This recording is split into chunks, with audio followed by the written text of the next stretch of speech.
deixa eu iniciar aqui a gravação, apesar de que já estava transmitindo pelo YouTube.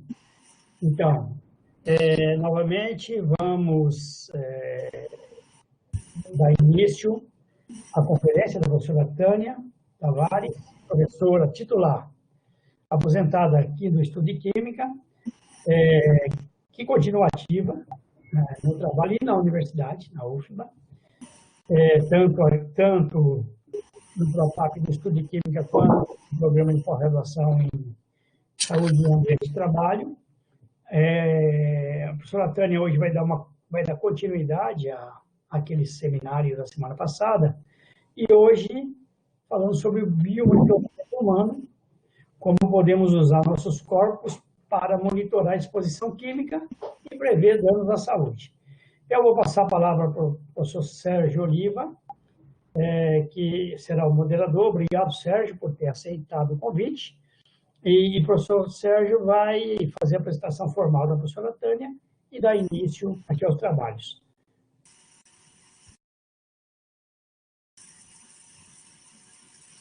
Bom dia a todos e todas. Primeiro, gostaria de agradecer à professora Tânia Tavares pelo aceite em ministrar essa palestra, intitulada Biomonitoramento Humano, como podemos usar os nossos corpos para monitorar a exposição química e prever danos à saúde. Gostaria de lembrar que a comunidade pode interagir com perguntas e comentários através do chat, no Conferência Web ou no YouTube. Antes de passar a palavra para a professora Tânia, eu vou fazer uma breve apresentação do seu currículo. Professora Tânia Tavares, Mascarenhas Tavares, possui graduação em Química pela Universidade Federal da Bahia, mestrado em Química Analítica pela Universidade Federal da Bahia e doutorado em Química pela Universidade de São Paulo, e pós-doutorado na Universidade de Dortmund e Instituto de Ciências Analíticas ISAS na Alemanha.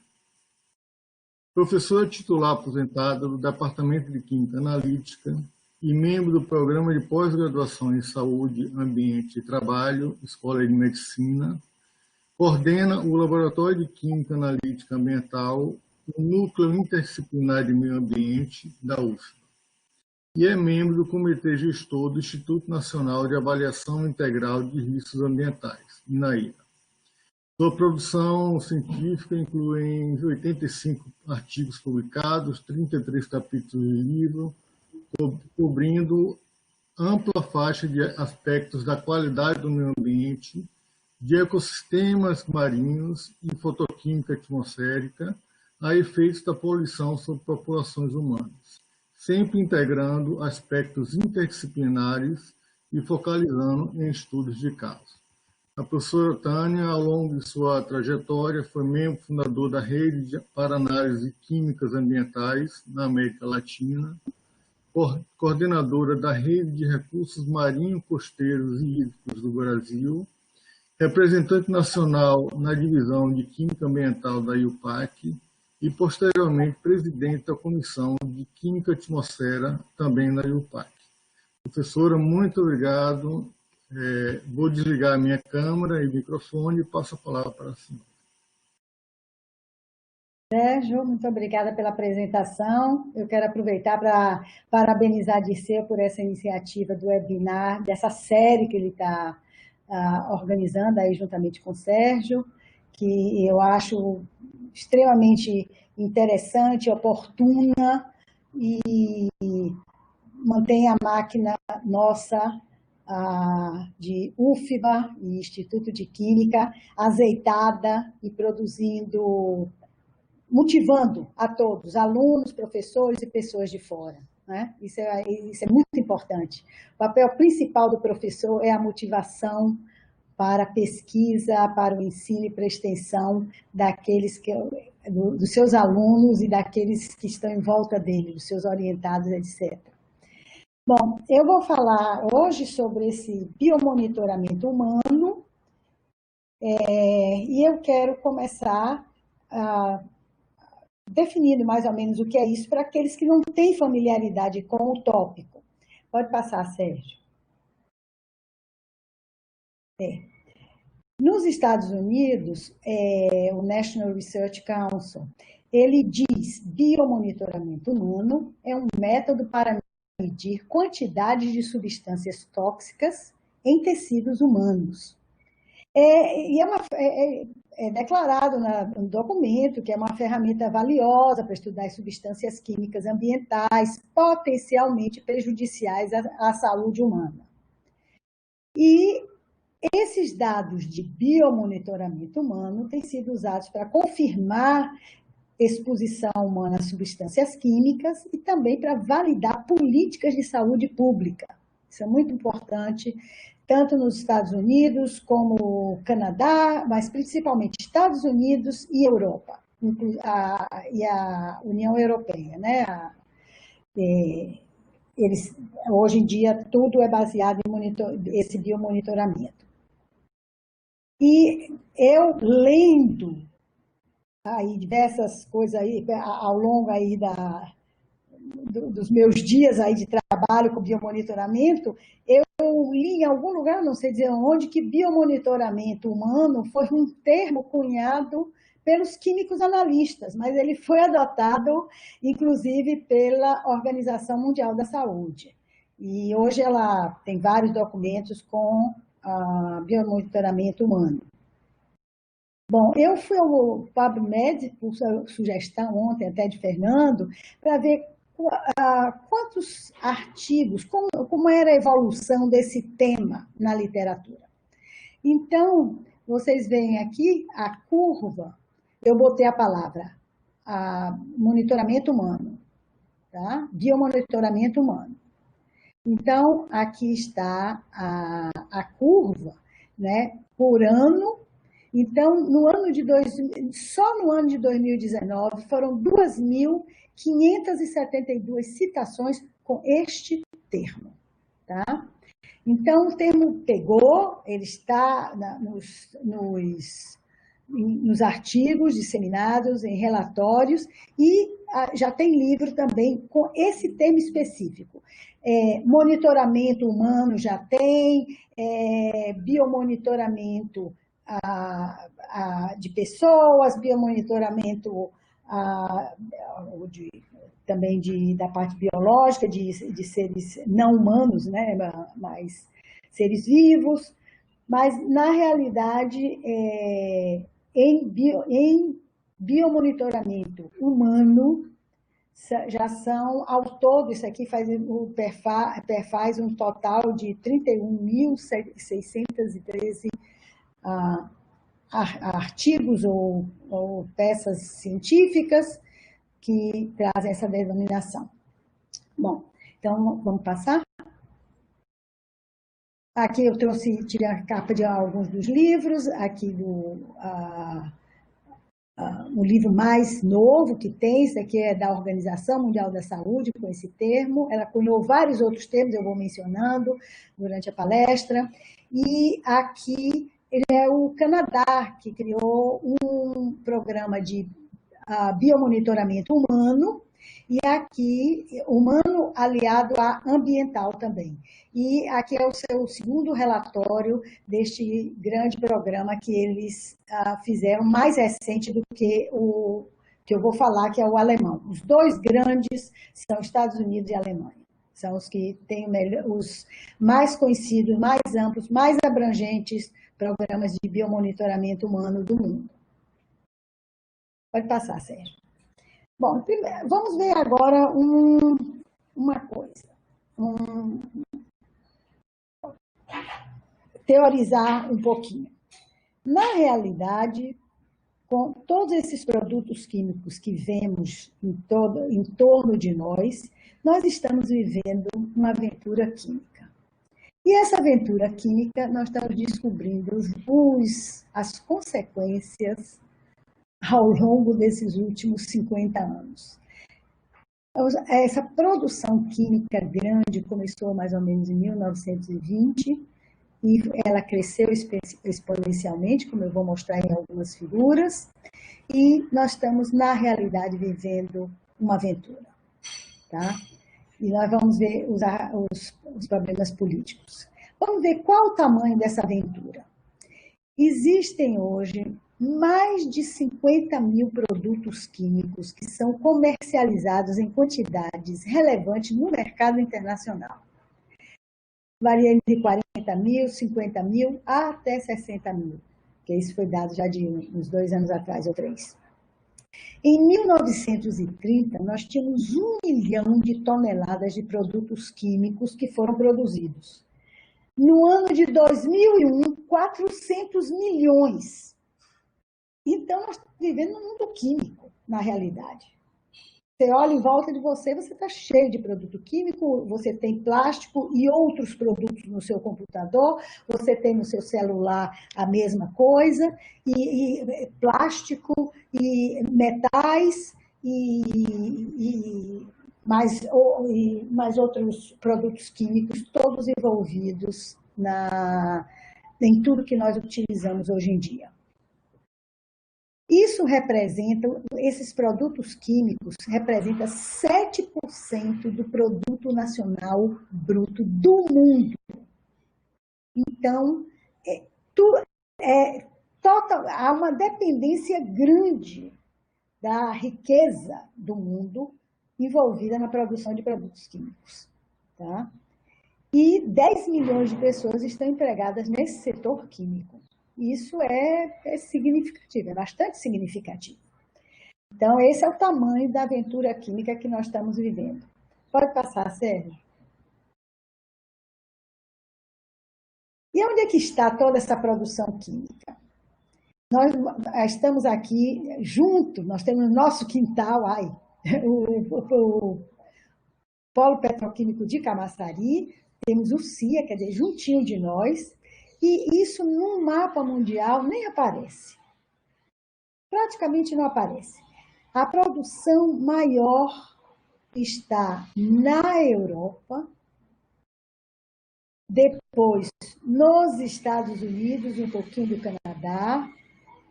Canadá, mas principalmente nos Estados Unidos, um pouquinho aqui no México, e na Ásia, que produz 222 bilhões de euros anualmente. São mais de entre 1 a 2 milhões de produtos diferentes que temos. É só nós passarmos numa prateleira de supermercado, até olhar a prateleira da nossa residência, e vocês vão ver um número enorme de produtos químicos sendo utilizados simplesmente numa residência. Né? E não tem classe social baixa, a não ser que seja realmente a mais vulnerável possível, mas os produtos químicos estão na casa dos menos abastecidos também. Tá? Se usa menos, mas eles estão lá presentes. Então, temos que ver o que fazer, o que pensar, como prever um possível, ou evitar um dano maior para a natureza e para os humanos. Pode passar, Sérgio. Bom, vamos olhar aqui em termos relativos. Nós temos aqui essas 3 curvas. Aqui nós temos um índice, tá?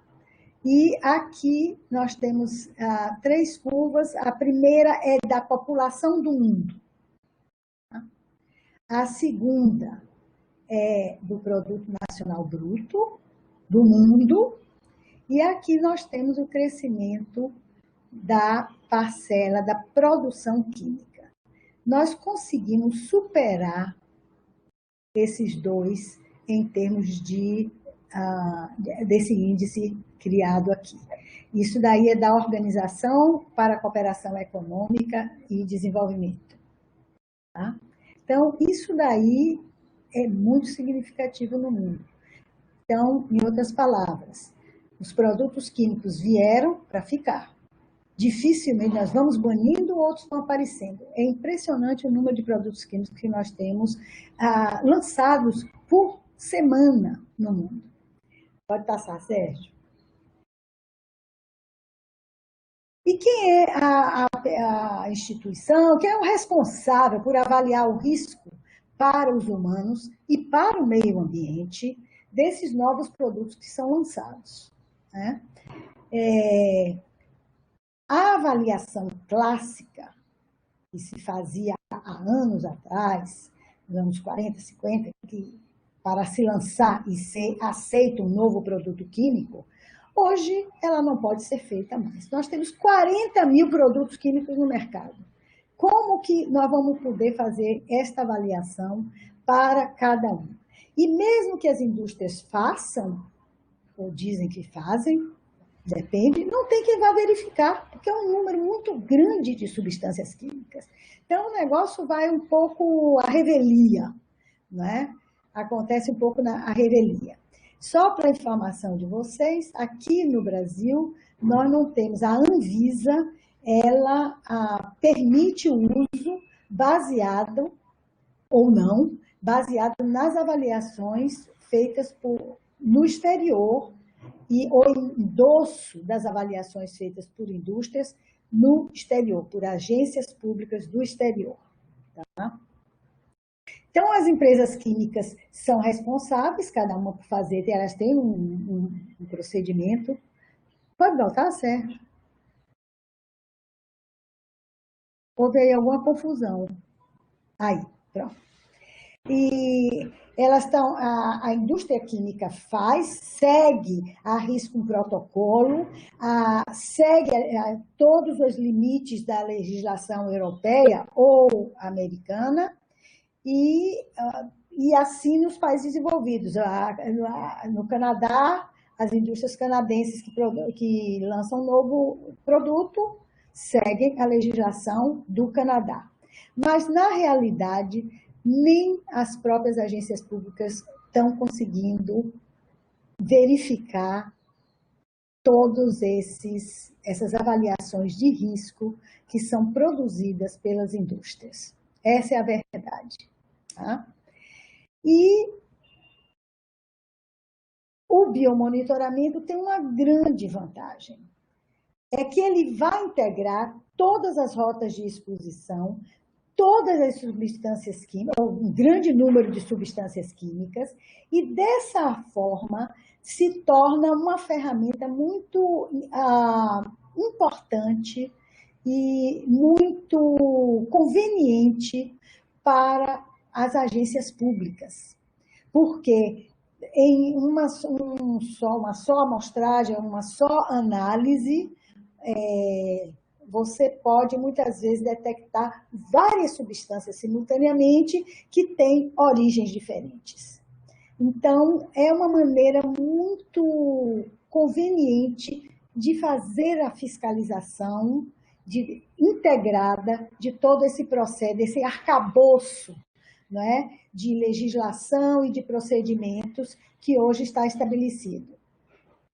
E, além disso, o biomonitoramento humano e ambiental, ele toca no emocional, eu acho, do público. Ele atinge o público, atinge políticos, ele sensibiliza, ele consegue sensibilizar pessoas, muito mais do que um relatório de uma indústria dizendo que aquele produto não tem nenhum risco para a saúde.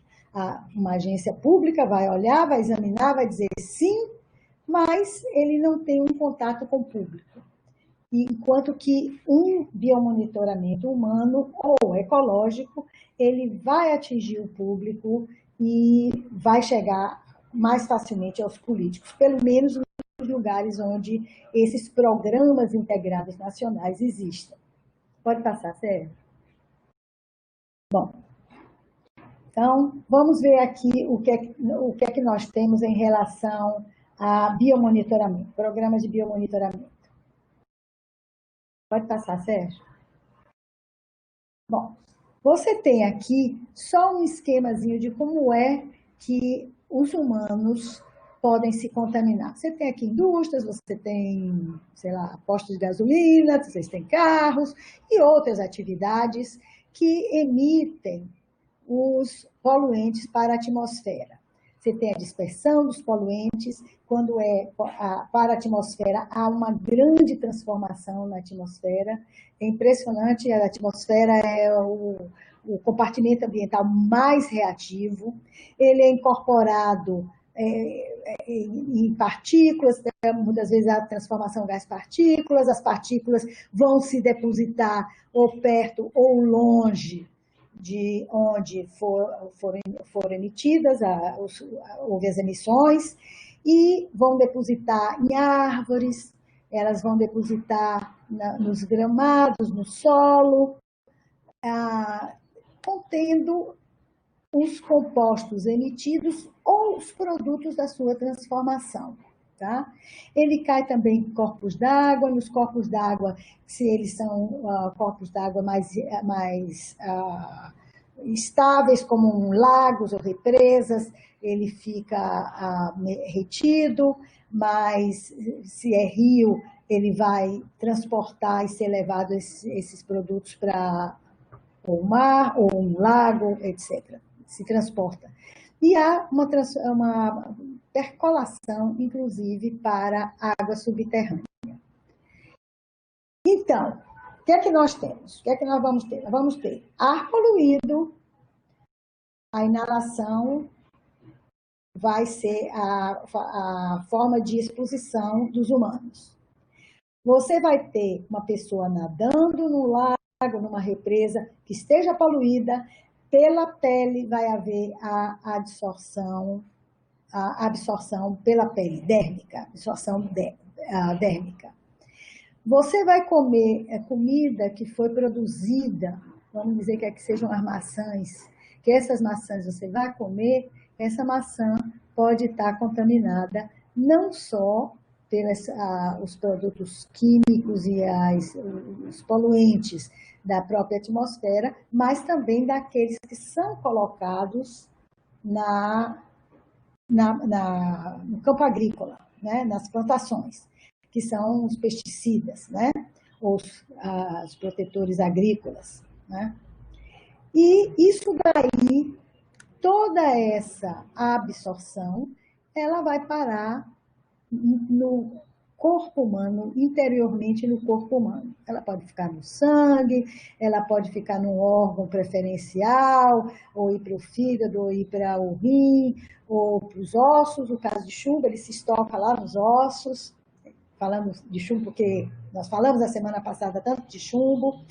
Enfim, essas substâncias, elas circulam dentro do organismo, ou por muito tempo, por pouco tempo, ou alguns ficam estocados por muito tempo, como é o caso de chumbo nos ossos. E, por fim, você elimina uma grande parte. Essa eliminação, você vai ter eliminação pelos vários fluidos ou sólidos que você elimina. Nós vamos falar disso com mais detalhe. E, de qualquer forma, a permanência desses produtos químicos dentro do seu organismo, seja por curto prazo ou longo prazo, vai ter efeitos sobre a saúde. Esses efeitos, geralmente, podem ser classificados como os efeitos reprodutivos, quer dizer, afeta a reprodução humana, do mesmo modo que afeta plantas e animais terrestres ou marinhos são afetados, os humanos também são afetados, causam danos respiratórios, efeitos neurológicos, principalmente em crianças, para algumas substâncias. Existe um maior número de substâncias que afetam, têm efeitos neurológicos em crianças do que em adultos. Pode causar defeitos de nascimento, podem causar danos ao câncer e também outros efeitos específicos de algumas das substâncias tóxicas. E a excreção, a gente tem fezes, urina, saliva, cabelo, unhas, tudo isso são excreções do que está internamente no nosso corpo. Pode passar, Sérgio. E como nós podemos nos expor? A gente pensa só que é no meio ambiente. Olha aqui, na roupa. A depender da roupa que você usa, você pode estar sendo exposto a algumas substâncias, ou corantes, ou, vamos dizer, retardatores de incêndio. Por exemplo, se você usa uma capa de chuva, muitas vezes eles colocam esses retardadores para evitar incêndio, que pegue fogo na sua roupa. Você não sabe quantas substâncias tem aqui na roupa. A outra coisa são os produtos de lavagem da roupa ou de limpeza seco. Todas essas substâncias ficam presentes e podem ser levadas ao usuário das roupas. A outra coisa são os remédios, suplementos, etc. As substâncias farmacêuticas são uma fonte de poluição também, de substâncias que ficam no seu corpo mais tempo do que elas deveriam ficar. Pesticidas em campos agrícolas, exposição profissional, que geralmente muito indústria, mas profissional, de um modo geral, uma oficina de carro, por exemplo. Nas áreas externas, nas praias, principalmente aqui na Bahia, que tristemente a gente vê tanto plástico nas praias, né? A semana passada, essa semana, está cheio de plástico nas praias de Itaparica, tá? As praias palhadas de plástico. Na bebida, a bebida que você toma, pode ser um suco de fruta, que pode ter pesticidas, pode ter outras substâncias, pode ser a cerveja, do tratamento que é dado, geralmente tem cobre, aparece cobre, muito em cerveja, tá? Bebidas mais fortes, ou a água é uma grande fonte de poluição, se ela não é bem tratada, e os alimentos, de um modo geral, tanto da parte terrestre, como da parte aquática, né? Todos eles são contaminantes.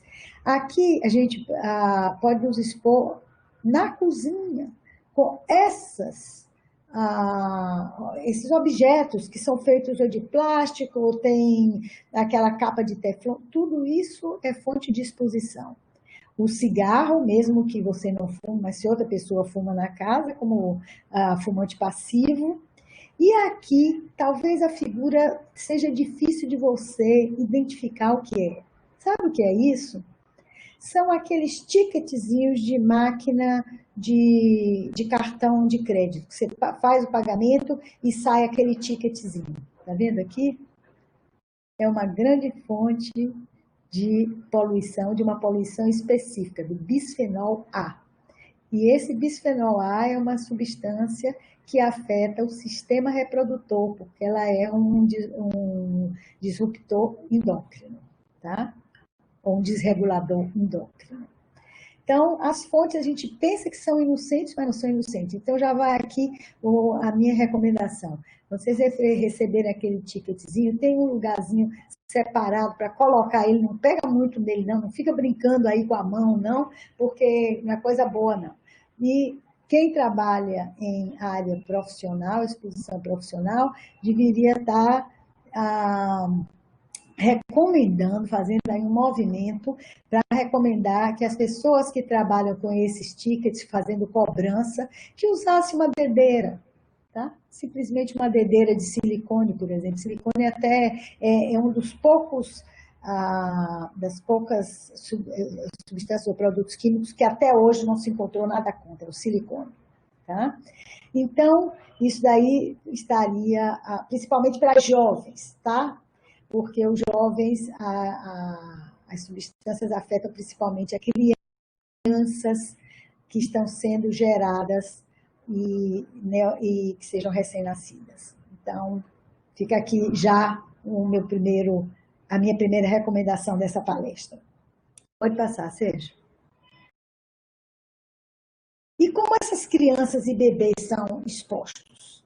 Eu falei que as crianças são expostas, elas são expostas antes de nascer, simplesmente quando estão na barriga da mãe, estão no útero materno e que a alimentação via a mãe, se a mãe estiver contaminada, passa para as crianças. Não se esqueçam nunca da talidomida, né? Aquela doença que foi causada por um remédio para as gestantes não ficarem, não enjoarem, pararem de enjoar. Era um remédio e que resultou na talidomida, uma avaliação insuficiente da indústria quando lançou e resultou na talidomida, que houve bem na Europa e eu acho que aqui no Brasil pegou também. E nos Estados Unidos foi proibido por uma mulher, não conhecia, achou que não tinham verificado o suficiente, então ela bloqueou. E por isso não teve o problema de talidomida nos Estados Unidos. Mas, uma vez nascida a criança, se ela não foi exposta no útero, mas quando ela nasce, ela vai ser aleitada pela mãe, e se a mãe estiver com alguma exposição, passará para as crianças. Tá? E é impressionante o número de substâncias que estão no leite materno. O leite materno tem uma afinidade maior por substâncias lipofílicas, ou seja, solúveis que gostam de gordura, que são solúveis mais em gordura do que em meio aquoso. No entanto, substâncias também que são dissolvidas em meio aquoso estão presentes no aleitamento materno, se a mãe estiver contaminada, tiver com um valor alto da substância. A outra coisa são as crianças, os recém-nascidos, as roupinhas que se colocam nas crianças. Aqui no Brasil, principalmente aqui no Nordeste, graças a Deus não precisa se botar muita roupa porque não é frio. Mas nos lugares mais frios, bota aquelas roupinhas de malha, e de malha é muito mais confortável para o bebê do que botar linho ou camarada de linho, né? Um algodão. A malha, mesmo sendo malha de algodão, é muito mais confortável. Mas a malha de algodão, muitas vezes, ela tem aquelas substâncias contra incêndio, tá? Para anti-chamas, para proteger as crianças. E isso é uma forma de contaminação. Outras também estão os produtos de limpeza, que também estão na roupa, são fontes para as crianças. Talco. O talco do bebê é uma fonte de contaminação. Eu devo ser toda contaminada, porque na minha época sempre se usava talco para bebê. Então eu fui criada no talco.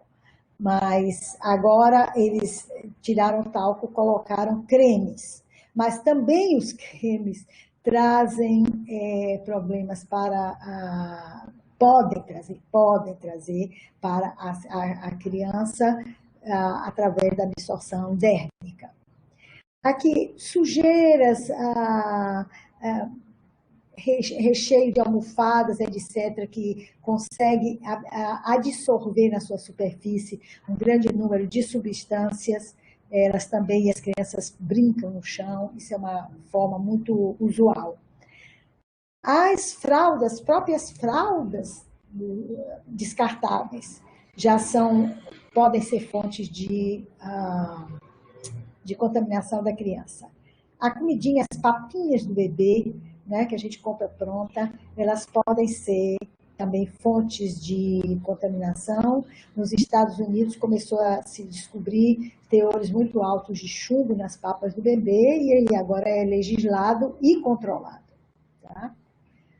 O cigarro também, do amostrador passivo, igual ao adulto. E aqui você tem a areia, que as crianças adoram brincar na areia, e os brinquedos de plástico, com os brinquedinhos de plástico. Esses plásticos, se não forem de muito boa qualidade atual, eles contaminam também os bebês. Não só os bebês, como os adultos. Nós vamos falar sobre isso. Porque o plástico, quando você forma, os vários tipos de plástico, quando você produz, eles são muito rígidos. E para que eles fiquem maleáveis ou transparentes, enfim, para os utensílios que se quer, a finalidade do uso, se coloca amaciantes, os chamados amaciantes, que são substâncias dos fitalatos, principalmente na parte de PVC. E também o bisfenol A, que é uma substância também que se usa muito também em borracha e em PVC transparente para mamadeiras e garrafas transparentes. Isso também, se contiver a bisfenil A, é uma fonte de contaminação. Nós vamos falar um pouquinho mais sobre os fitalatos mais adiante, tá? Pode passar, Sérgio. Bom, então, nós falamos dessa exposição externa. Foi isso que estava na figura, que eu acabei de discutir, os alimentos e bebidas, leite materno, o ar, tá? Interno, quer dizer, interno do lugar onde a gente mora, de ambientes interiores. E externo, aquele que está do lado de fora. Poeiras, produtos, remédios, cosméticos, nós não mencionamos cosméticos tem muito produto tóxico, tá? Vem melhorando, mas ainda tem muito tóxico. E água de banho, de recreação, trabalho que nós já falamos. Isso tudo é exposição que vem a nós, né? E aí, nós respiramos, nós comemos, nós bebemos. Para onde vai? Ele vai para a parte interna do corpo. Daí, a Organização Mundial da Saúde de fazer uma diferença. Exposição externa, que é fora do corpo humano, e exposição interna. Eu sei que muita gente não gosta desse termo, mas a Organização Mundial da Saúde adotou, e na Europa todo mundo adota isso, essa denominação. E a exposição interna é tudo aquilo que a gente consegue assimilar. Claro que não é 100%, nada será 100%, a gente não vai assimilar 100% do que chega a nós, da exposição externa. É sempre uma parcela. Para uma substância pode ser mais, para outra substância pode ser menos, pode depender da natureza das pessoas, mas ela vai, ou dos costumes mais, digamos, da pessoa, mas ela vai terminar internamente e durante o período que ela tiver dentro do corpo, ela pode estar causando danos. Então, agindo, se metabolizando, participando das reações bioquímicas internas e danificando essas reações naturais. Pode passar, Sérgio? Bom, aí nós falamos, sim, dieta, nós falamos aí de dieta, mas dieta nós comemos muitas coisas. Todo país deveria saber o que é que seus cidadãos comem. Então, existem muitos estudos feitos aqui no Brasil também, mas sempre pequenos, com mais da exposição externa, ou seja, daquilo conteúdo ou no pão, ou no açúcar, ou na farinha, né? Ou seja, de substância inorgânica ou orgânica, nos embutidos, nos pão, sanduíches, batata frita. Nossa, já estou ficando com fome. Mas, de qualquer forma, isso é muito variável. Você deve ter uma média da população do país. Isso é o ideal, para que você possa fazer suas simulações, alimentar modelos de construção de cenários para fazer as previsões futuras para o país. Então, existem os países desenvolvidos, eles têm feito estudos de dieta, E o modelo principal, pelo menos o da Europa, ou recomendado pela Organização Mundial da Saúde, é que se faça o teste, ou há uma seleção das pessoas para fazer parte desse teste. Essa seleção geralmente vem do Programa de Controle de Saúde do país, no Ministério da Saúde. Eles fazem controle da saúde e fazem questionários, e então, com base nesse banco de saúde, faz a seleção, o sorteio das pessoas que participarão, ou que podem participar, aceitar participar do estudo da dieta total. E aí compra-se, faz-se uma compra, cada um faz sua compra, ou faz acompanhada de um pesquisador, a compra dos seus itens alimentícios, né? Tudo que você gosta de comer, metade você entrega para a pesquisa, a outra metade você prepara normalmente e come. E dá uma parte daquilo que você preparou também para o técnico que está juntando todas as amostras e dados. E, por fim, vem as análises. Geralmente, você não pode fazer tudo. Você não tem como fazer tudo, é muito caro, mas tem umas substâncias, vamos dizer, mais básicas, que é mais frequente na exposição. Então,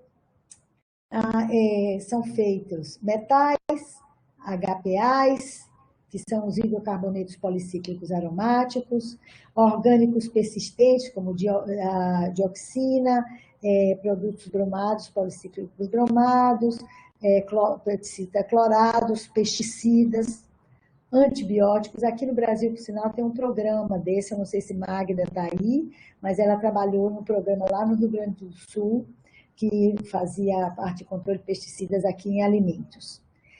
Antibióticos, isso porque vem antibióticos da produção animal, e substâncias farmacêuticas, toxinas fúngicas e ingredientes de plástico, como os amaciantes e os bifenóis. Bom, e aí faz-se o cálculo da exposição. Então, você passa a ter uma exposição média para o país. Dá trabalho, custa caro, mas você vai poder alimentar os seus modelos, fazer as suas previsões com muito mais precisão. Pode passar, Sérgio. E o que é que está dentro do nosso corpo?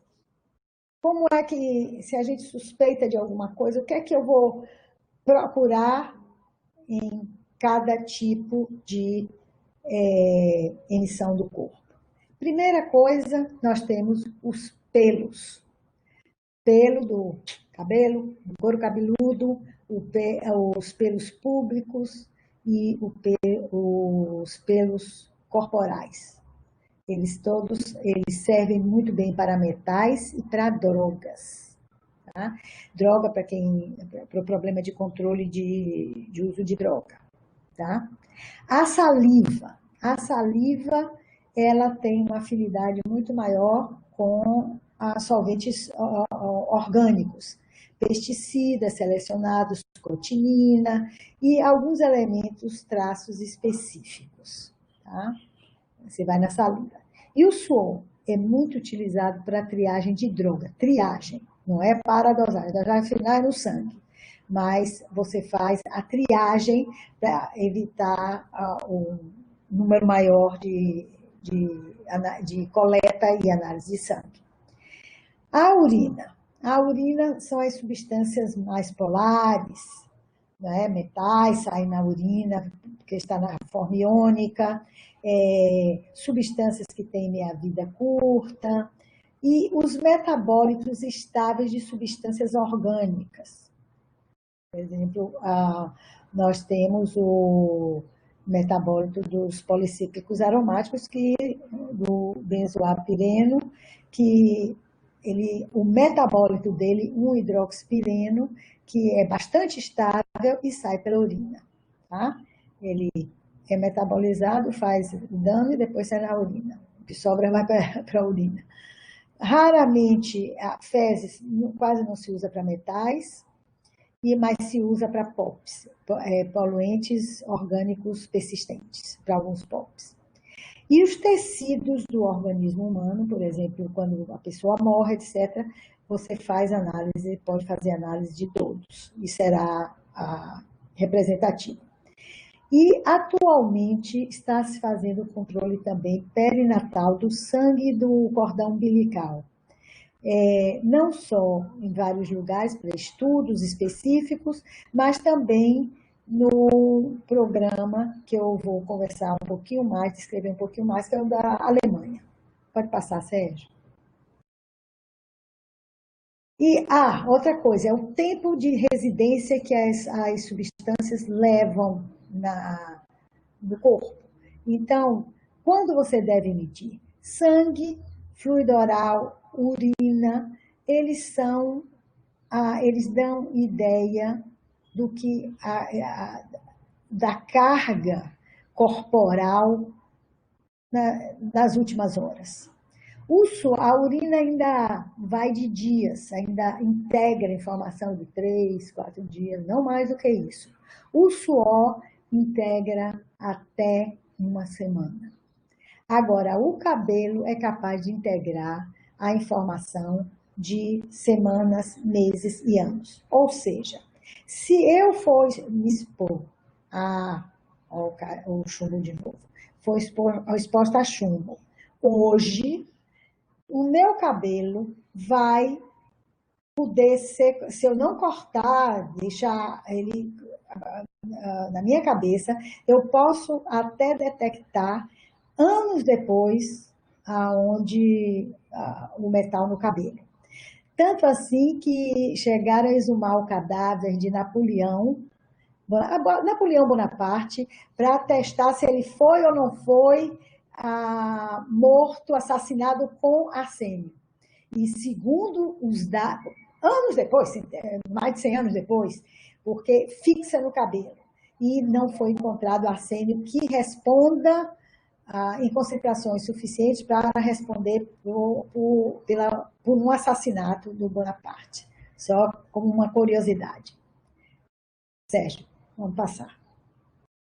Bom, então, aqui está a curva sobre a produção de substâncias químicas no mundo. Tá? Já começa em 1930. Quando chegou em 1985, os alemães disseram, não, espera aí, isso daí vai trazer problemas. Tanto produto químico no mercado, expondo a população, nós temos que fazer alguma coisa por isso. E foi daí que surgiu o programa que eu vou agora falar um pouquinho, porque ele é um programa exemplo para a Organização Mundial da Saúde. Pode passar, Sérgio. Bom, é um programa integrado, ele tem a parte toda ambiental, de biomonitoramento ambiental, ele analisa alga, moluscos, peixes, solo, minhoca, veado, o animal veado, ar e 4 populações de estudantes. Isso anualmente. Vou dizer depois como faz, e os humanos, eles são tirados, isso é a mapa da Alemanha, eles dividiram o país em 4 quartos, e cada um sendo representado no local onde eles coletam anualmente. Esse programa existe desde 1985, anualmente. Pode passar, Sérgio. E o que é que eles fazem com essas amostras? Uma grande parte dela, vai para um crioarquivo, um arquivo criostático congelado, onde as amostras vão ficar congeladas em nitrogênio líquido a menos 150 graus centígrados. 150, 180, mas 150 garantido, graus centígrados. E esse é o chamado Banco Alemão de Amostras Ambientais. E tem esse códigozinho de ESB. da língua alemã. E eles fazem esse estudo, é um estudo transversal, como eu falei, de todo ano. As pessoas, eles estabelecem o corte do estudo pela idade, a faixa de idade. Então, pessoas, são estudantes, por isso que eu estou falando aluno, estudantes que eles ficam dentro do programa, geralmente 4 anos, não mais do que 4 anos, que é o tempo que eles passam na universidade, e aí eles saem e outros vão substituindo. O determinante é a faixa de idade, tá? E eles trabalham em sintonia com a Pesquisa Nacional de Saúde, como eu já havia mencionado. Pode passar, Sérgio. Aqui está uma foto do arquivo.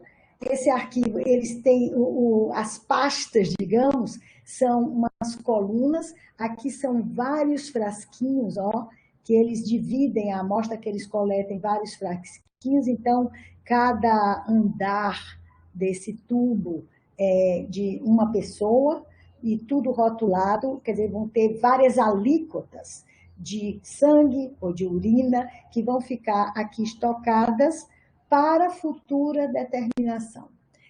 Tem uma base, e antes disso, mostrar que a casa foi construída exclusivamente para isso, e essa casa é o banco de dados. Acontece que, como eles têm medo de acontecer alguma coisa, eles já tiveram muita guerra, eles têm um backup em um outro lugar que não foi dito. Então, eles têm um backup desse banco de dados, de banco de amostras, desculpe. Pode passar, Sérgio.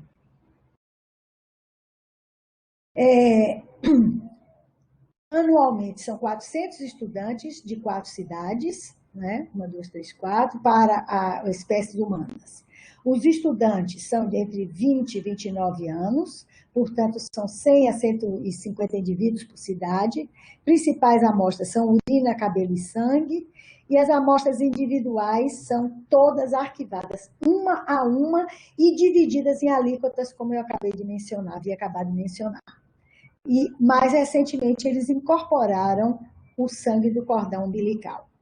Até hoje, em 35 anos, eles têm mais de 250 mil amostras de indivíduos humanos, sem falar a parte ambiental, guardados nesse arquivo congelado.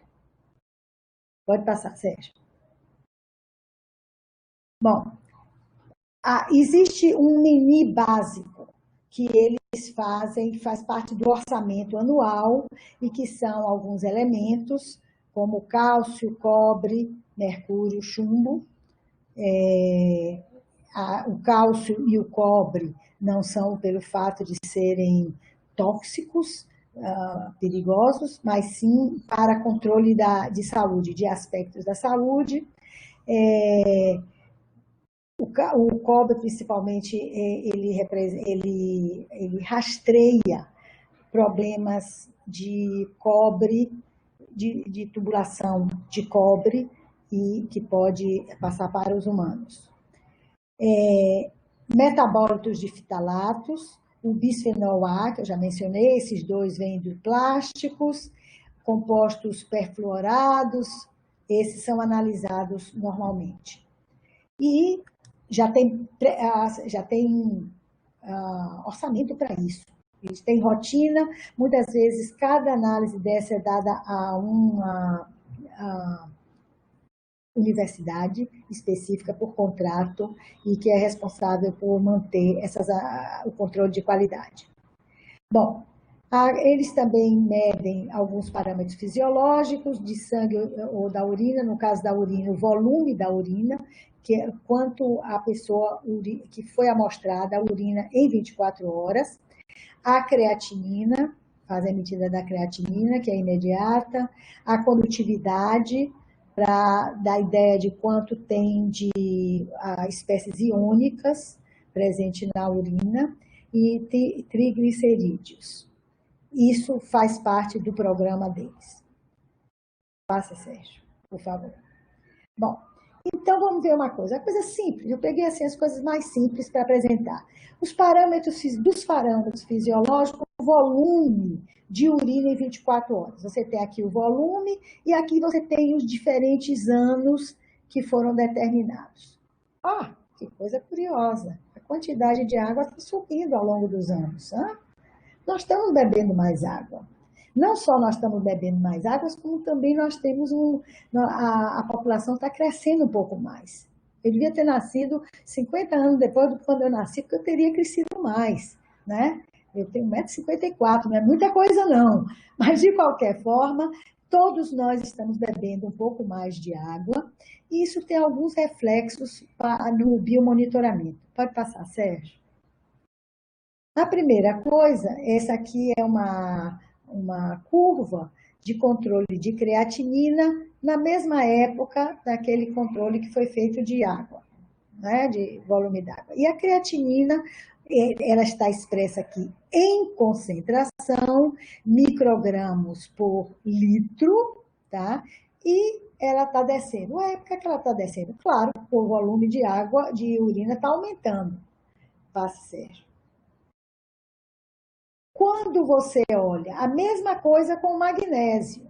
O magnésio controlado, ele, ao longo dos anos, ele foi diminuindo quando expresso em concentração. No entanto, quando você expressa em carga corporal, ou seja, multiplicado pela quantidade, a quantidade de magnésio em miligramas ou microgramas, que foi eliminada em 24 horas, portanto, no volume da urina correspondente àquele que foi ingerido, você vê que o decréscimo não é tanto assim. Tá? Não é tanto assim. Dê aí um clique, Sérgio. Tá? Esse daqui é magnésio em miligramas e aqui é miligramas por litro. Eu escolhi magnésio por quê? Porque agora está todo mundo na moda de tomar magnésio. Então,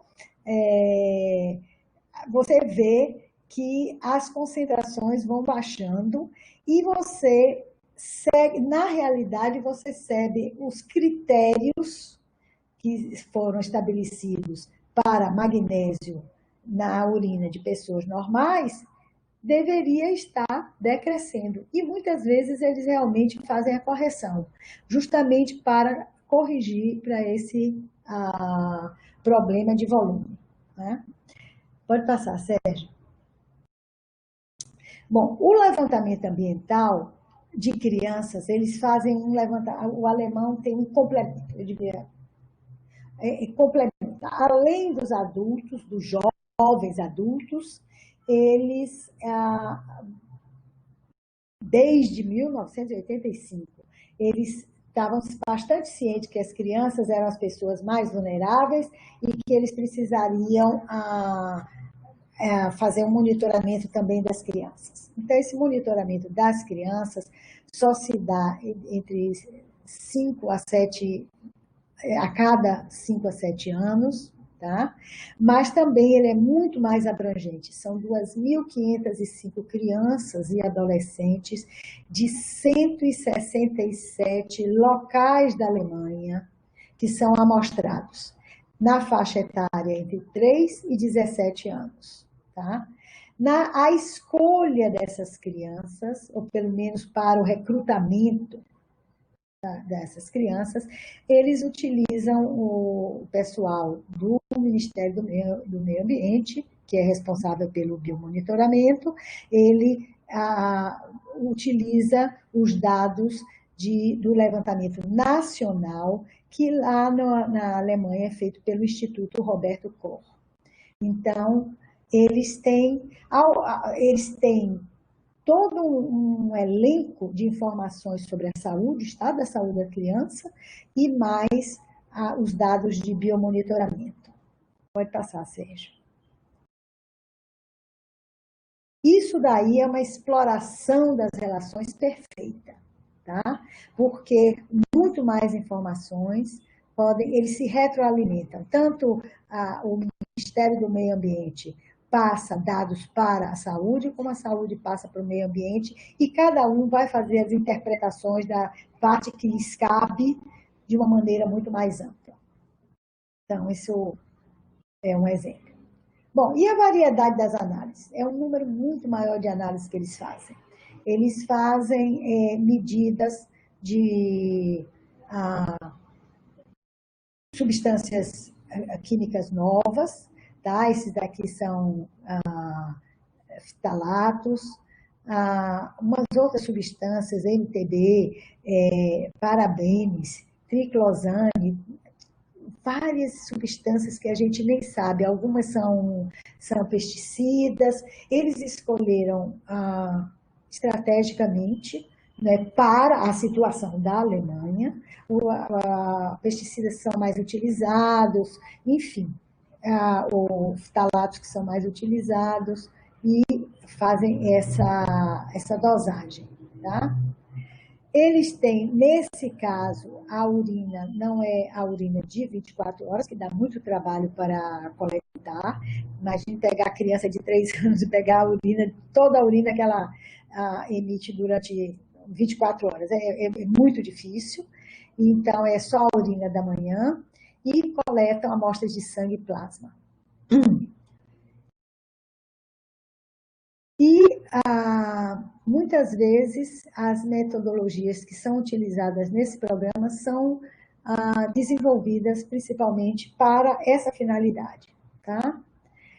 E o monitoramento eles fazem arsênio, metais, chumbo, cádmio e chumbo, PCBs, HCBs, DDE, ainda DDE, que é o metabólito do DDT, porque ele é persistente e você encontra. Nós temos um trabalho feito, bem verdade, já tem uns 15 a 20 anos, que a Baía de Todos os Santos, nós temos mapeado a Baía de Todos os Santos para DDT e DDE. Foi feito com Magda, tem até um trabalhinho citado, interessante, ele é bastante citado. Bom, e fitalatos, os policíclicos aromáticos, que eu tratei um pouco na última vez, e vou dar uma palavrinha a mais sobre ele no final dessa palestra, a cotinina, a creatinina. Tudo isso é dosado. E... eu já tinha botado isso aqui, tá? Desculpe. Bom, então, com isso, nós temos uma quantidade bastante grande, quer dizer, nós não, os alemães, tem uma quantidade bastante grande de substâncias analisadas a cada 5 ou 7 anos, que vai para o banco de dados, interpretada e colocada no banco de dados. Agora, vamos pensar uma coisa. Quando uma substância nova aparece no mercado, você sabe que ela vai aparecer no mercado, você já começa, por antecipação, a dosar aquela substância nessas amostras que estão guardadas. Você tira um pouquinho da amostra que está guardada lá, congelada, e vai fazendo as análises para aquela substância. Quando aquela substância é lançada no mercado, você continua e você pode ver se as pessoas absorvem ou não aquela substância. Isso é verdade para o banco de congelamento e também para as crianças. Pode passar, Sérgio. Eu selecionei assim uma coisa de cada tópico que eu estou falando como exemplo. Aqui nós temos, a partir de 1985, já havia um monitoramento em sangue de jovens para chumbo, porque se lembre que chumbo era usado na gasolina, já havia toda o conhecimento de que chumbo tinha efeitos neurológicos sobre as crianças, principalmente, e a Alemanha, antes de criar o seu banco de dados, já começou a fazer esse monitoramento. Então, a partir de 81, eles começaram a fazer chumbo no sangue e até o ano de 2008, quando estabilizou, eles faziam as análises todo ano. E isso daí foi nessa época aqui que o chumbo tetretila foi retirado da gasolina. Ele não foi retirado de uma vez só, ficou alguns anos ainda usando 10%, 20% do combustível era usando com chumbo tetretila. Portugal, por exemplo, foi um dos últimos a tirar o tetretila, mas na Alemanha, você vê, você consegue enxergar, se houve custo tirar chumbo tetretila, houve também um ganho muito grande para a população, porque essas crianças ou esses adolescentes vão poder melhorar as suas condições de desenvolver plenamente o seu potencial neurológico, digamos. Então, isso é um gráfico muito interessante e que mostra que o biomonitoramento humano se paga. Pode passar, Sérgio. Bom, agora eu vou falar um pouquinho de plástico, que foi um trabalho que foi feito lá com o biomonitoramento humano, esse programa de biomonitoramento ambiental e humano, que foi feito ao longo do tempo. Né? Esse plástico é uma preocupação para todo mundo. Nós aqui reclamamos porque fica feio, ou os animais marinhos comem, matam, aí o tamar fica brabo toda vez que vê e com razão, uma tartaruga morta com um pedaço de plástico, ou entalada com um pedaço de plástico. Mas, além dessa preocupação, nós temos a preocupação com as substâncias que estão contidas no plástico. Esses plásticos estão se pulverizando, ao longo do tempo elas vão quebrando, e aqui ainda não está no estado final, eles ficam bem pequenininhos. Essa semana na praia estava com aqueles pedacinhos mesmo de plástico bem pequenininho, e pior do que isso, é que eles diminuem ainda mais e chegam ao tamanho de nanopartículas. Quando eles atingem o tamanho de nanopartículas, através da fragmentação, eles têm propriedades diferentes da propriedade de quando ele está ainda um sólido grande, e eles estão começando a ser incorporados na população. Então, eu vi, umas 2 ou 3 semanas atrás, um primeiro trabalho que foi publicado mostrando que nanopartículas de plásticos encontradas em tecidos de humanos. Eles conseguiram analisar cadáveres e foram encontrados em humanos, internos. Né?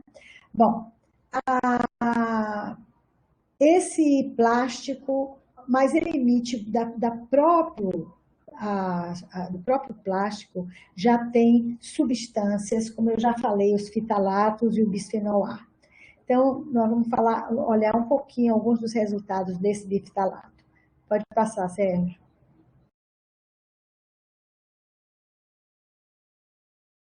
Essa fotografia me foi dada por o professor Andreas Guiz, que nós tivemos o privilégio de tê-los durante 3 anos como professor visitante por 1 mês aqui na Bahia, pelo programa da Saúde, Ambiente e Trabalho, pós-graduação de Saúde, Ambiente e Trabalho. E aqui foi uma família que resolveu botar tudo que ela tinha de plástico na frente da casa e viver, e aceitou participar de uma experiência em que todo o plástico ficaria fora da casa e longe da casa durante 1 mês. Eles viveram sem um pedaço de plástico e se deixaram monitorar o sangue.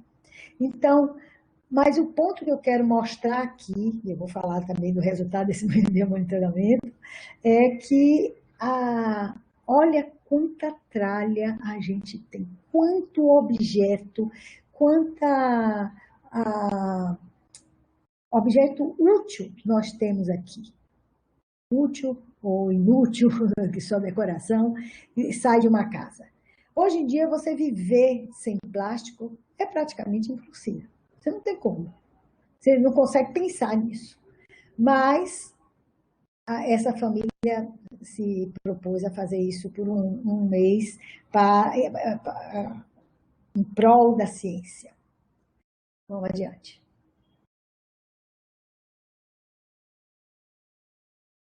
São dois os produtos químicos, ou conjunto de famílias de produtos químicos que estão presentes, são tóxicas e estão presentes nos plásticos, principalmente nos PVCs.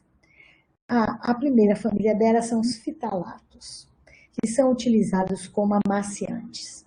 O primeiro deles foi o DEHP, que é o dietilohexilftalato. E eles, hoje em dia, estão banidos. Por quê? Foram feitos estudos, começaram a desconfiar de que eles eram eliminados através da tubulação, do contato que as pessoas tinham, porque eles apareciam no corpo humano.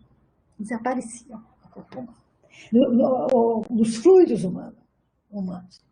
E depois começou-se a fazer experimentos dessas substâncias, mais experimentos dessas substâncias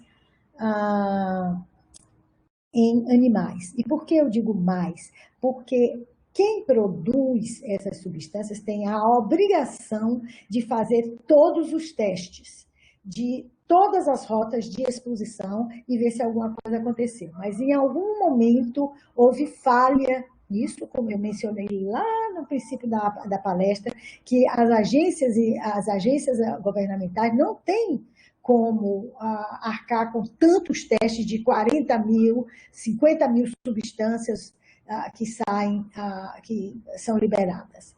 Então, mas aqui no biomonitoramento humano foi detectado isso, essas substâncias, esses tipos de fitalatos, e foi ativado os laboratórios toxicológicos para fazer testes. E o que é que eles descobrem aqui? Que são diversos efeitos tóxicos que os fitalatos têm, né? Inclusive efeitos endócrinos no sistema, ele desarruma o nosso sistema endócrino e vai afetar o sistema reprodutivo do homem, principalmente, mas também da mulher. Então, foi uma longa história internacional, eles foram banidos, depois voltaram ao mercado, porque também tem um lobby danado do mercado, a contra-argumentação voltou ao mercado e finalmente foi banido de vez. Então, agora ele está banido de vez. Ele foi substituído por essa outra substância aqui, esse outro fitalato, DINP, que também começou a apresentar efeitos semelhantes, foi banido, e aí eles, a indústria, né, a sociedade industrial, imediatamente busca outras substâncias e dessa vez resolveram não usar amaciante fitalato, e ele era um amaciante não fitalato. Então, a alegria durou, acho que durou 5 anos, e descobriu-se que esse amaciante também causam danos semelhantes aos dos fitalatos. Então, essa é a situação que está lá. Pode passar, Sérgio. Eu vou aqui elencar todos os impactos à saúde que foram identificados pelo painel de peritos do programa toxicológico nos Estados Unidos, tá? Mas também na União Europeia foi feito vários estudos. Então, esse DEHP, ele impõe risco ao desenvolvimento e fertilidade humana.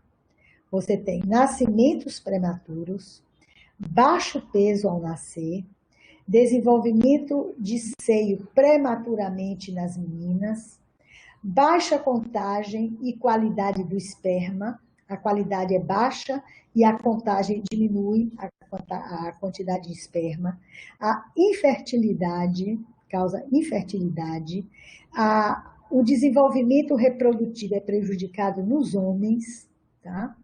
É um problema de testículos, eles não desenvolvem os testículos e isso gera problemas, gera a obesidade, afeta o neurodesenvolvimento de crianças, tá?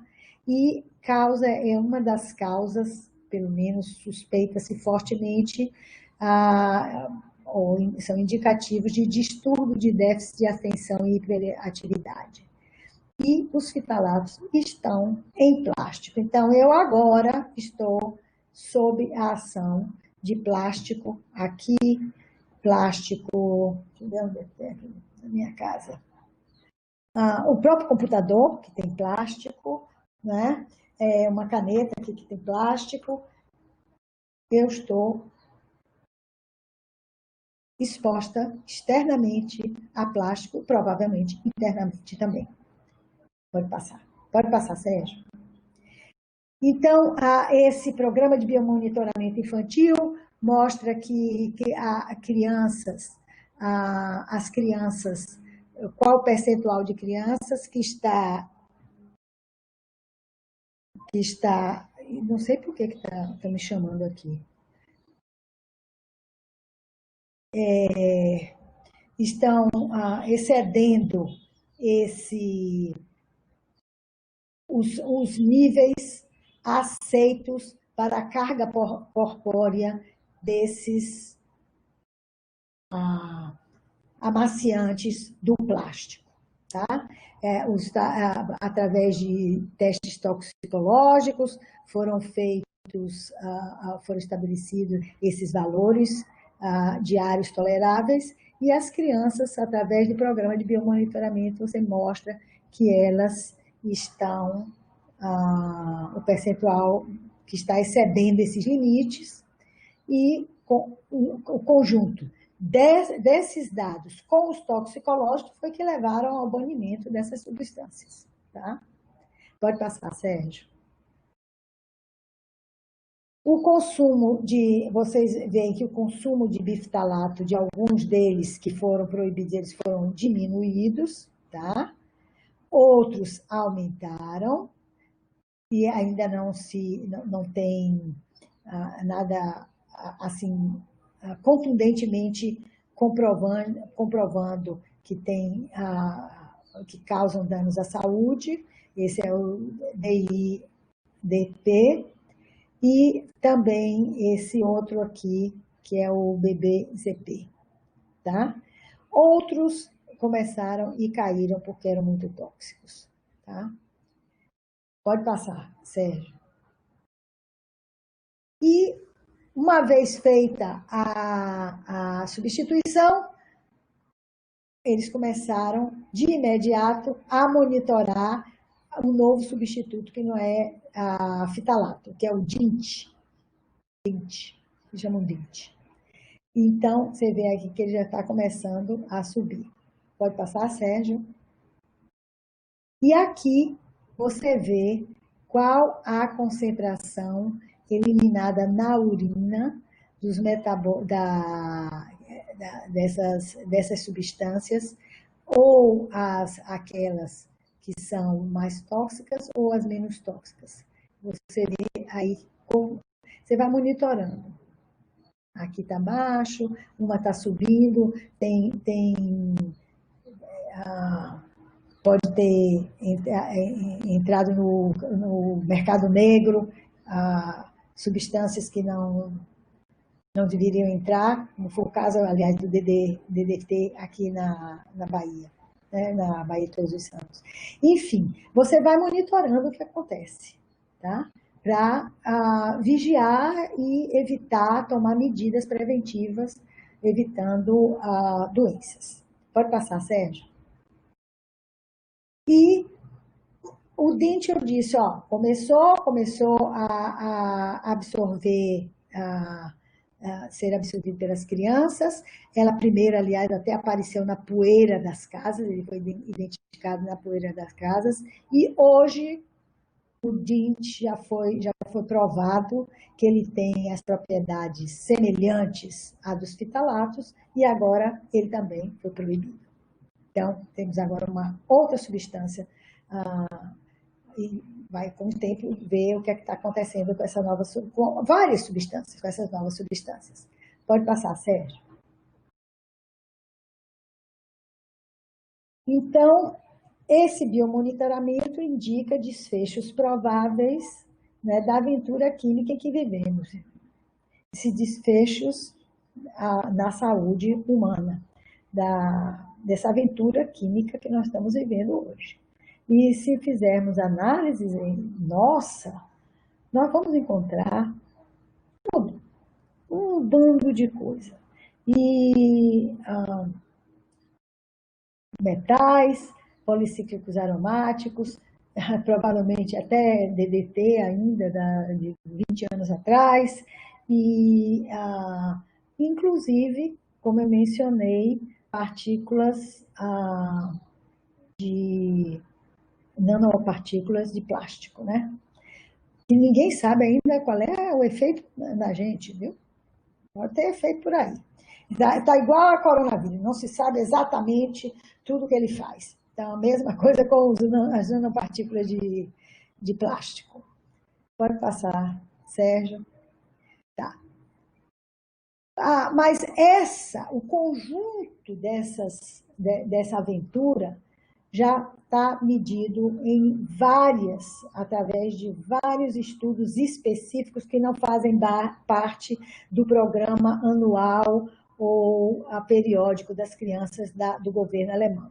Então, aqui vocês estão vendo, são várias substâncias, várias medidas que foram feitas da densidade de esperma em diferentes populações. E então, isso começou, o primeiro trabalho é de 58, e mostra que o esperma estava em 80 a 100 milhões por mililitro, desculpe, e você está vendo que, ao passar do tempo, já diminuiu bastante. Em outras palavras, a fertilidade do alemão está diminuindo. Está diminuindo mais de 50%.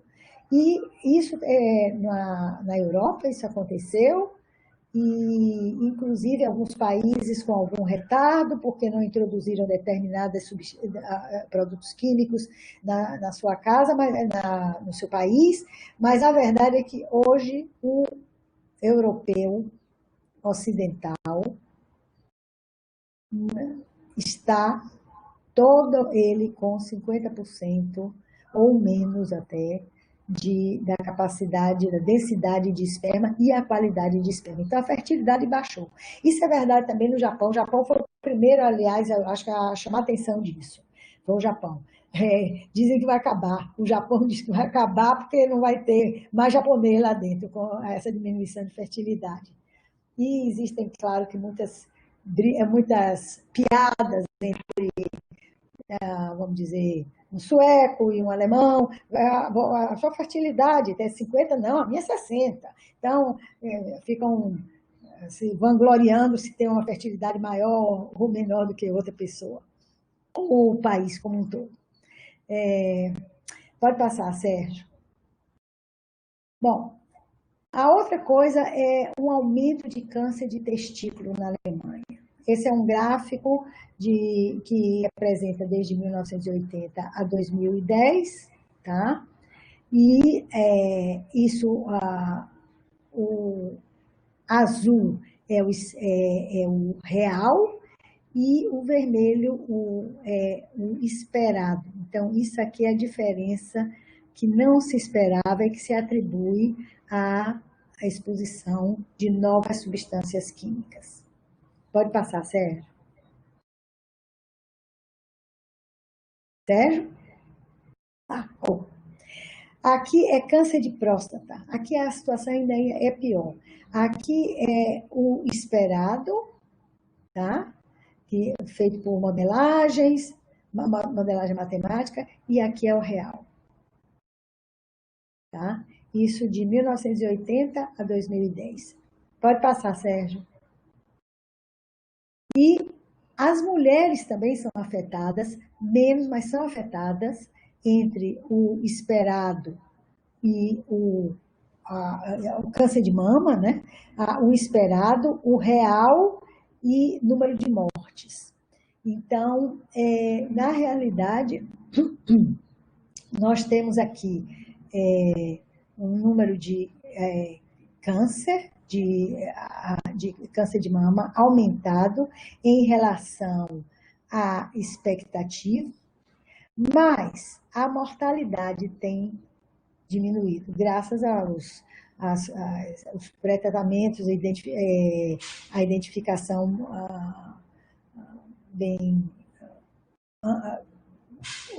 os monitoramentos, né, que se fazem com mamografia, essa palavra que eu queria dizer.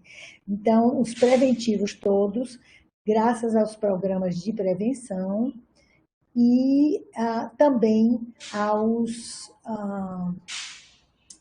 tratamentos que hoje estão disponíveis, né? Cada dia mais vai melhorando os tratamentos, mas que envolve um dano já psicológico e físico, né? Um sofrimento grande para alcançar essa sobrevivência. Pode passar, Sérgio? Bom, agora, por fim, nós não temos estudos desse no Brasil. Nem vejo quando nós possamos ter. É um estudo caro, é útil para a saúde, para a vigilância da saúde, para a medicina preventiva, mas diante dos problemas de saúde que o Brasil tem, eu vejo com muito pessimismo podermos criar um banco de dados como esse. Na Europa, que a Alemanha é tomada como modelo, eles estão divulgando isso e convencendo os governos a bancarem os seus próprios programas de biomonitoramento. E eles queriam, quer dizer, as pessoas que trabalham em biomonitoramento internacional, sempre mencionam a necessidade de se colocar em países, pelo menos nos países dos BRICS, né? A África do Sul, aqui, a China, que mais? México, eu acho que faz parte.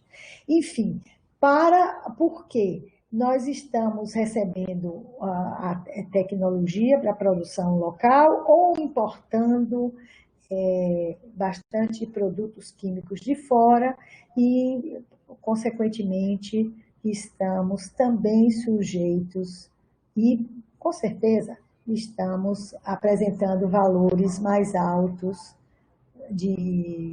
dessas substâncias nos nossos fluidos corporais, né?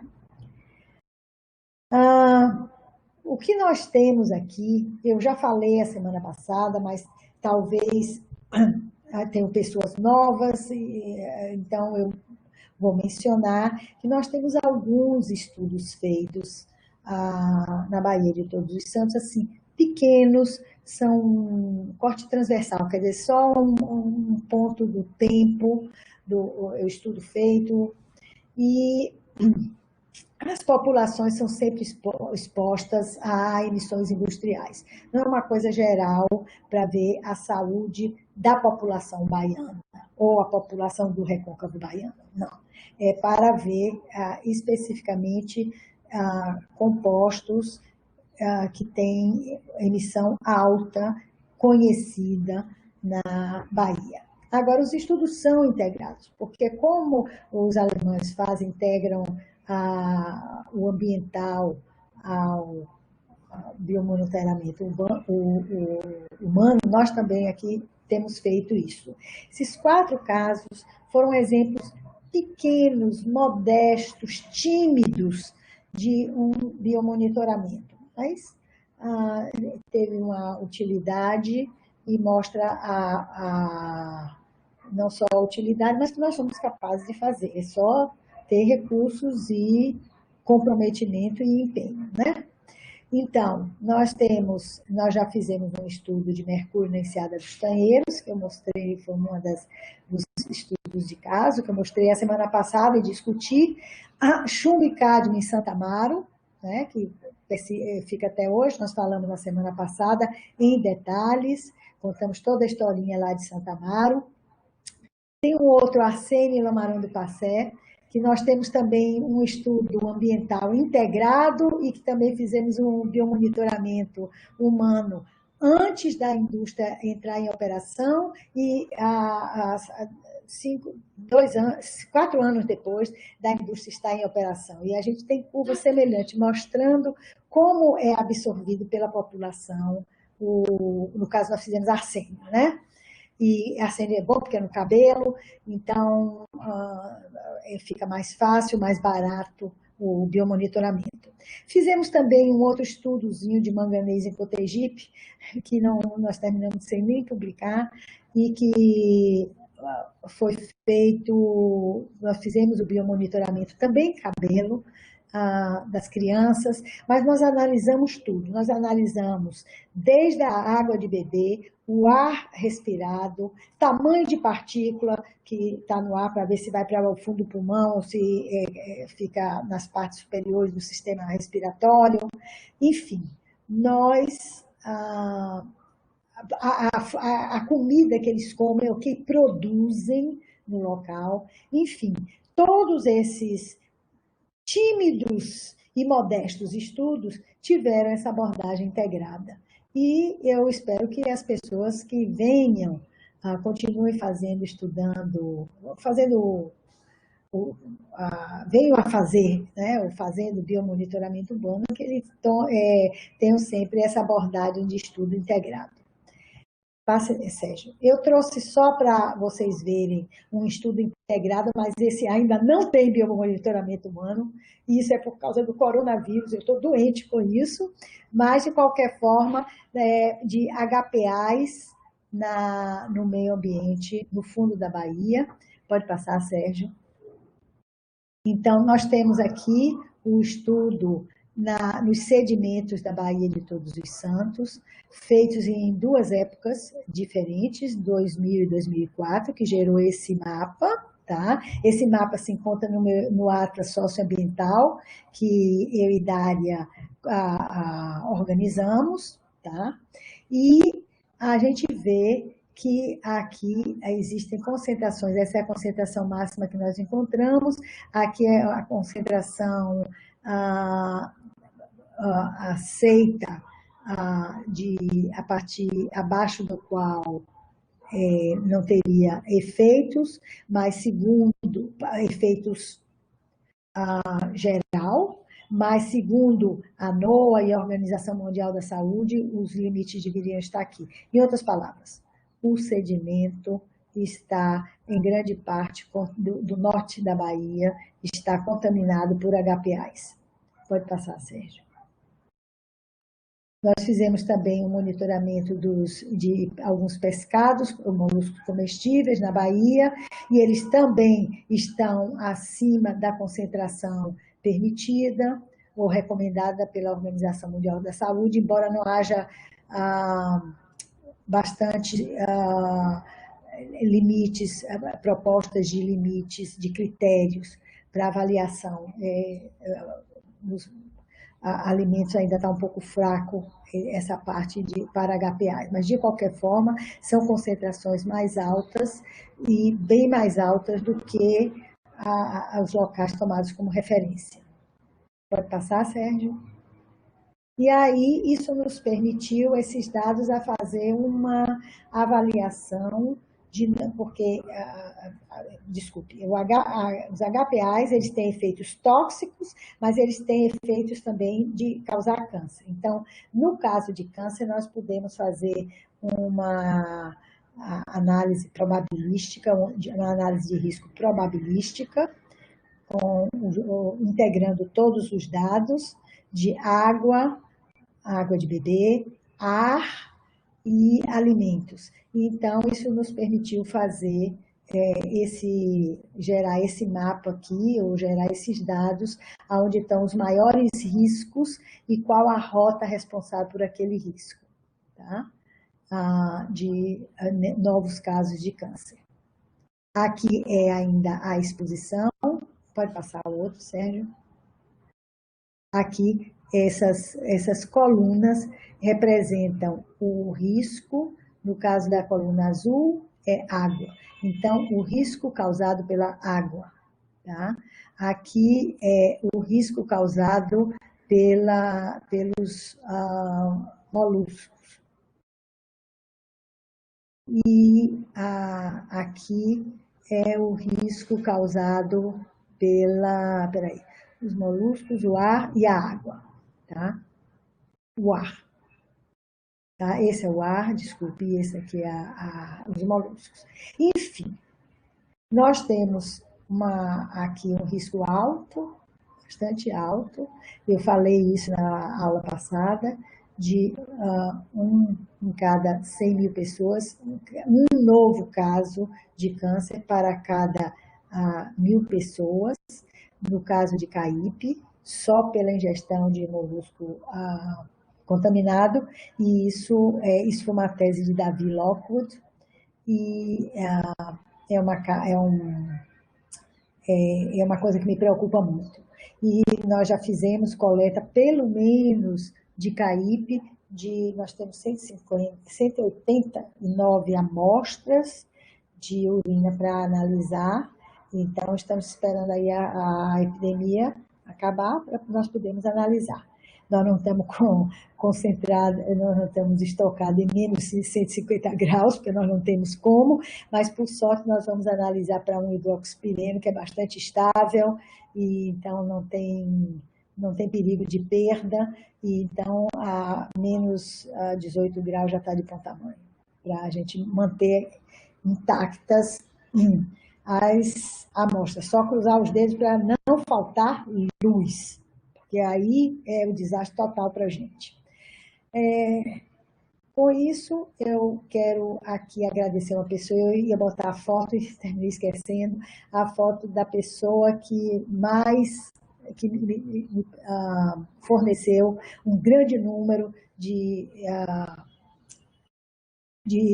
slides que eu apresentei, das figuras contidas nos slides, que foi o Dr. Andreas Gies, que ele se aposentou faz 1 ano e pouco, depois de 20 anos de trabalhos intensos, dirigindo esse banco de biomonitoramento da Alemanha.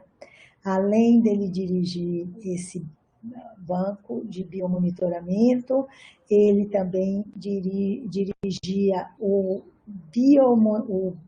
biomonitoramento do ar na Alemanha, e a Organização Mundial da Saúde colocou junto, no escritório deles, próximo, fez uma construção para eles terem um laboratório de ar, porque também tomado como modelo para a União Europeia.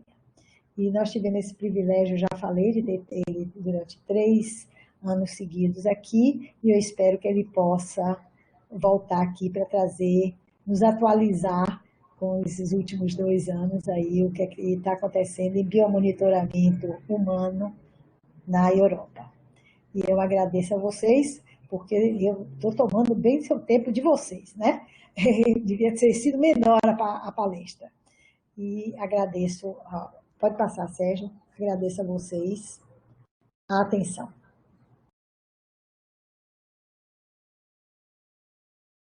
Pode passar? Ok, então agora vamos ver o que é que tem de perguntas.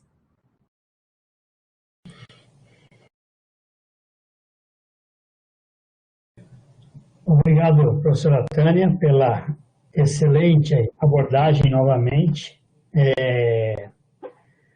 Está no meu radar aqui, além de Carlos Nobre, está no meu radar aqui convidar a professora, também muito ocupada, mas Larissa Bombardi, que é de Geografia da USP, e ela fez divulgou aí recentemente o Atlas sobre agrotóxicos.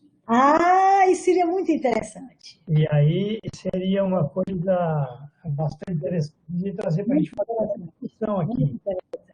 A questão dos agrotóxicos pioraram muito no Brasil, né? Você citou aí um tanto de agrotóxicos na sua abordagem, e pioraram muito porque nesse ano foi inacreditavelmente o número de agrotóxicos liberados é muito grande. E nós temos aí a ministra, né, da Agricultura, que é chamada de rainha do veneno, né? E portanto, está com a faca do queijo na mão, porque o ministro o ministro do Meio Ambiente disse naquele dia, vamos passar boiada agora com o coronavírus, ou seja, tudo é permitido, além do desmatamento, agrotóxicos em profusão, e sem um estudo, né? Você mostrou aí um estudo importante, alemão, outros países também têm estudo, e nós não temos um programa, né? Para fazer com financiamento, um programa amplo, poderia usar nossos institutos de pesquisa, universidades do país inteiro em uma rede e fazer um amplo, porque capacidade técnica nós temos, né? Nas universidades e nos institutos de pesquisa. Poderia financiar e fazer um amplo programa. Mas não me parece ser de interesse, já que nós somos um país de produção de commodities, né? Exportação de commodities, e que usa uma quantidade absurda de agrotóxicos. Mas essa é uma das questões que está na minha linha aqui, além da Amazônia, além da questão ambiental, com Carlos Nobre, também a professora Larissa Bombardi, para falar, principalmente, não simplesmente, não só da química dos agrotóxicos, que é bastante interessante, mas do estudo todo que fez, que levou esse Atlas, né? Essa contaminação no Brasil todo. Então, você mostrou aí os plásticos, né? Nós temos aquelas ilhas de plásticos imensas no Pacífico, que é maior que a França, por exemplo, só uma delas. E a outra questão foi um trabalho divulgado aí até uma professora que conviveu um tempo comigo lá na Universidade Federal do Mato Grosso do Sul, agora está no Paraná, ou aí em Santa Catarina, e divulgou um trabalho sobre microplásticos na água das torneiras. Então, toda a quantidade de microplásticos que nós temos no país inteiro, inclusive em São Paulo, é muito grande.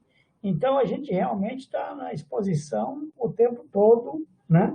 E um programa de biomonitoramento humano seria fundamental no país. E a gente teria, né, capacidade técnica, inclusive capacidades de investimento, se isso fosse prioridade.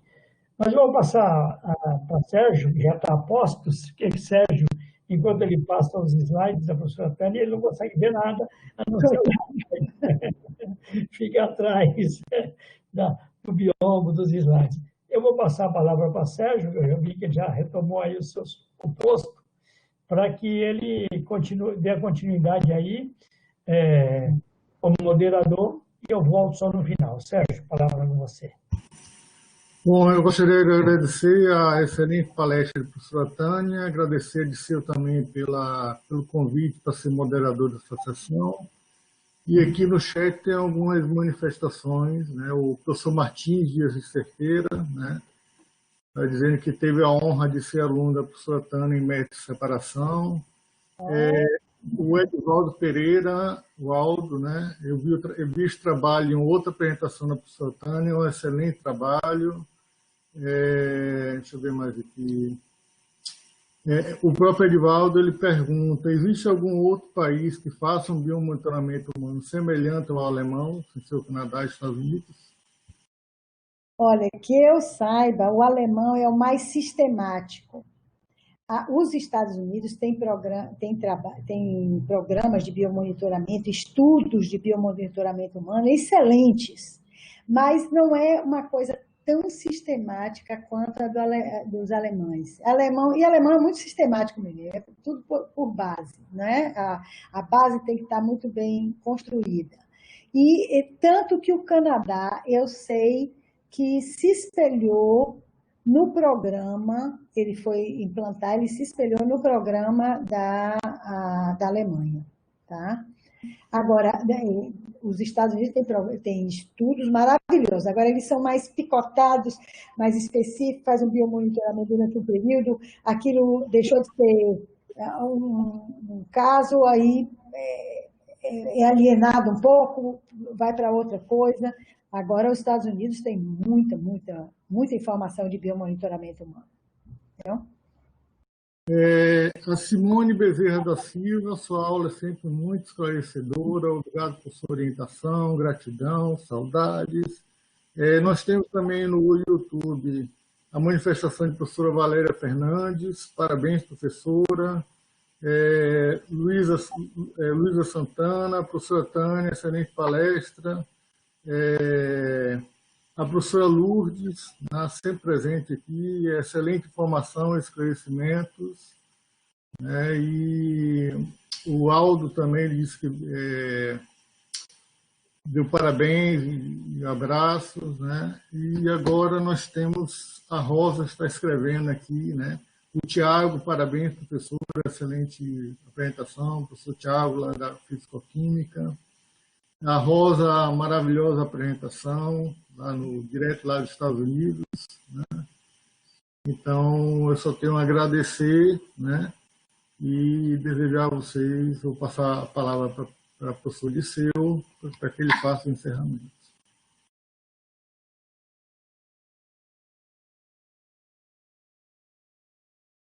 Liceu? Obrigado, Tânia, novamente. Quero convidar todos para sexta-feira, neste mesmo horário, a palestra do professor Tiago, sobre cinética química computacional, estudando casos de combustão. Combustão tão famosa também, que estão acontecendo diariamente na Amazônia, mas não vai ser esse o enfoque. É claro, vocês vão receber logo aí o convite. O nosso convite está... Não sei se eu consigo carregar ele aqui, mas aí que existem problemas aqui entre a cadeira e o teclado, viu? É um problema quase insolúvel, viu, Tânia? Esse problema entre a cadeira e o teclado. Eu conheço. Aí, Tiago está dizendo, no caso será sobre biocombustíveis, então estão todos convidados, e principalmente essa questão da química teórica, que a gente não, que nós que somos de bancada, né, não estamos tão acostumados no dia a dia.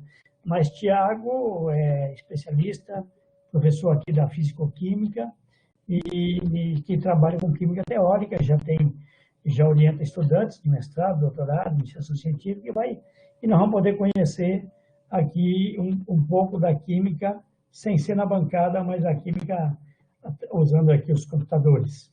Então, mais uma vez, muitíssimo obrigado, Tânia, e você continua com essa incumbência que eu te dei de ver se você convidar Carlos Nobre, se ele aceitar, qualquer dia, qualquer horário, nós nos ajustamos por aqui. Tá certo?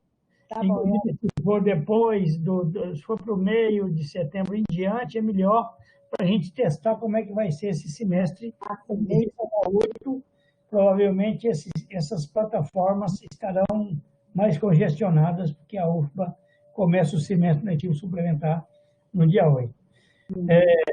Fernando está parabenizando aqui novamente, parabenizando Tânia e ao Estudo de Química pela excelente palestra. Obrigado, Fernando.